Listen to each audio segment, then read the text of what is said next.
हुजूर अलैहिस्सलाम ने मजमा सहाबा पे नजर डाली, फरमाया कि बताओ भाई वो कौन सा दरख्त है जिसकी मिसाल मोमिन की तरह है। वो ऐसा दरख्त है जिसके पत्ते ही नहीं झड़ते। हजरत अब्दुल्ला इब्न उमर रदी अल्लाह तआला अन्हु फरमाते मुझे जवाब आता था कि वो खजूर का दरख्त है। कहते पीछे हटें आप, मैं बताता हूँ आपको इसका जवाब क्या। हजरत अब्दुल्ला इब्न उमर कहते मुझे पता था कि वो खजूर का दरख्त है, लेकिन मेरे वालिद बैठे थे, अबू बकर सिद्दीक बैठे थे, मौला अली बैठे थे, सहाबा बैठे थे। आप फरमाते हर एक मुझसे बड़ा था, तो मुझे मेरे अदब ने इजाजत नहीं दी कि मैं जवाब दूं।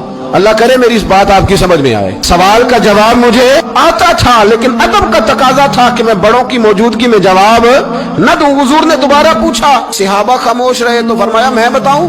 या रसूलल्लाह बताइए। तो महबूब फरमाने लगे वो खजूर का दरख्त है।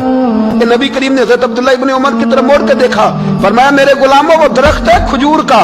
अब्दुल्ला को जवाब आता था, इसे पता था कि वो खजूर का दरख्त है, लेकिन तुम्हारे अदब की वजह से ये खामोश रहा। मेरे रसूल करीम अलैहिस्सलाम के गुलाम जिनके इल्म पर मेरे नबी को इतना एतमाद है कि हुजूर ने फरमाया मैं इल्म का शहर हूँ और अली उसका दरवाजा है। और जनाब उमर फारूक जैसे लोग कहा करते थे कि अगर अली हमारे दरमियान मौजूद ना होते तो हम तो हलाक हो जाते। इनके मशवरे, इनकी बातें हमें महफूज रखती हैं। हजरत अली फरमाते मैंने नबी पाक से एक सवाल पूछना था। ऐसा तो नहीं ना कि उन्हें बातें नहीं आती थी, उनके तो इल्म का ये हाल है कि हुजूर ने फरमाया मैं अगर शहर हूं तो अली उसका दरवाजा है। तो फरमाते हैं कि मैंने नबी पाक से सवाल पूछना था। सवाल 14 दिन मैंने इंतजार किया।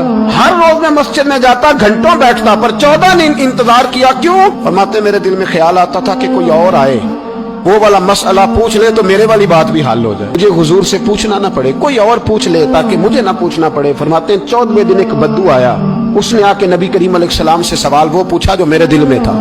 फरमाते हैं नबी करीम जवाब उसे दे रहे थे और मेरी तरफ देख देख के मुस्कुरा